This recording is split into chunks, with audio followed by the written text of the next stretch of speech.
കൊടിയത്തൂർ മേഖല സുരക്ഷാ pain and palliative care society fund സമാഹരണത്തിന്റെ ഭാഗമായി ജനകീയ സഹകരണത്തോടെ ബിരിയാണി ചാലഞ്ച് സംഘടിപ്പിച്ചു.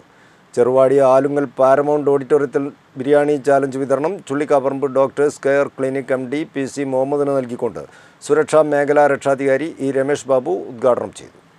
കൊടിയത്തൂർ മേഖല സുരക്ഷാ പെയിൻ ആൻഡ് പാലിയേറ്റീവ് കെയർ സൊസൈറ്റിയുടെ ഫണ്ട് സമാഹരണത്തിന്റെ ഭാഗമായാണ് ജനകീയ സഹകരണത്തോടെ ബിരിയാണി ചാലഞ്ച് സംഘടിപ്പിച്ചത്. മേഖലയിലെ കിടപ്പിലായ 95 രോഗികൾക്ക് നഴ്സിംഗ് വോളണ്ടിയർ ഹോം കെയറും വ്യക്തികളും വിവിധ സംഘടനകളും സ്പോൺസർ ചെയ്ത 7 ലക്ഷത്തോളം രൂപ വില വരുന്ന പാലിയേറ്റീവ് ഉപകരണങ്ങളും ആക്സിഡൻറ്റ്, മരണം, പേഷ്യൻ്റ് ട്രാൻസ്ഫർ എന്നിവയ്ക്ക് സൗജന്യമായി ആംബുലൻസ് സർവീസും വിവിധ ഘട്ടങ്ങളിലായി കിറ്റുകളും സുരക്ഷാ പാലിയേറ്റീവ് നൽകി വരുന്നുണ്ട്. കുറഞ്ഞ കാലങ്ങൾ കൊണ്ട് വിവിധ പദ്ധതികൾ ഈ മേഖലയിൽ നടപ്പാക്കാൻ സുരക്ഷാ പാലിയേറ്റീവിനായിട്ടുണ്ട്. 95 ഈ കിടപ്പ് രോഗികൾക്ക് ഇന്ന് അവരുടെ വീടുകളിലെത്തി ആശ്വാസം നൽകാൻ സുരക്ഷാ പാലിയേറ്റീവിന് സാധിച്ചിട്ടുണ്ട്.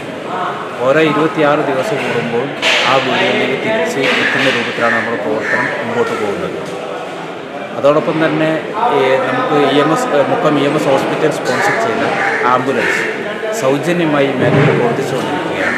നല്ല ജനങ്ങളുടെ ഭാഗത്തുനിന്ന് വലിയ ഒരു പ്രതികരണം, സപ്പോർട്ടാണ് പാലിയേറ്റീവിന് ലഭിച്ചുകൊണ്ടിരിക്കുന്നത്. ചെറുവാടി ആലുങ്ങൽ പാരമൗണ്ട് ഓഡിറ്റോറിയത്തിൽ ബിരിയാണി ചാലഞ്ചിൻ്റെ വിതരണം Chullikkaparamba doctors care clinic MD PC മുഹമ്മദിന് നൽകിക്കൊണ്ട് സുരക്ഷാ മേഖലാ രക്ഷാധികാരി E രമേഷ് ബാബു ഉദ്ഘാടനം ചെയ്തു. മേഖലാ ചെയർമാൻ ഷബീർ ചെറുവാടി ചടങ്ങിൽ അധ്യക്ഷനായി. Zonal convener Gireesh Karakkutti, MK Unnikoya, Gulam Hussain Kulakkadan, Salam master Kannancheri, VV Naushad, KP Chandran, PP Suresh Babu, AP Kabeer, convener N Raveendrakumar, Anas Thalathil തുടങ്ങിയവർ ചടങ്ങിൽ സംബന്ധിച്ചു. News bureau, Mukkam.